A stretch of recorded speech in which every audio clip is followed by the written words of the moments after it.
Kontrol Freak project started out as just a bit of harmless fun, like a challenge to myself to make MIDI controllers without using fancy materials or expensive components.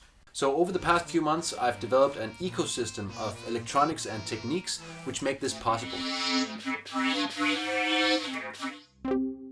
I even signed up to do a Kontrol Freak workshop at the MakerFaire Barcelona this year, and so in this short video series I will be presenting and preparing the materials and components for that workshop. In this video I will assemble my new Teensy Breakout board, which I call the Instrumaker. Hope you enjoy. Until now I have been using this Breakout board for the Teensy 3.2, which I developed for my open horn MIDI system, but it's not quite perfect for this new project. So here's the new Breakout board. Meant for the Teensy LC, it still works with the more expensive Teensy 3.2 and specifically gives me access to everything I need for the Kontrol Freak projects. It's still a prototype and I expect there to be changes to it in the future. Assembly is quite simple and basically means soldering on some male and female headers to make it easy to plug in sensor modules later on. The section that holds the Teensy itself consists of male headers, while the rest are female.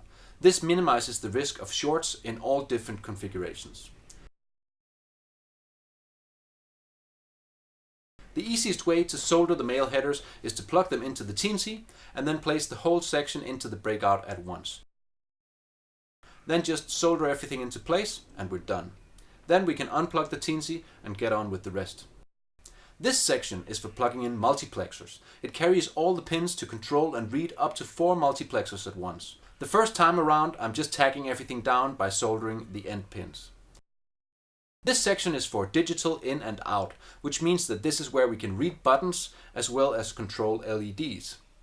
This section here is mainly for analog sensors. Each group of 3 headers carries ground, 3 volts and an analog pin. Some of these pins can also be used for capacitive sensing, but more about that in another video. This section simply carries a row of 3 volt pins and a row of ground pins. Once everything is fixed into place, I solder the rest of the pins. Then a quick inspection and we're done. And that's it, the new Breakout board is done and ready to plug in some sensor modules. In the next few videos I will show you how I assembled those sensor modules, so stay tuned for that. And don't forget, I will be at the Barcelona MakerFaire on the 6th of October, so come say hello. See you there.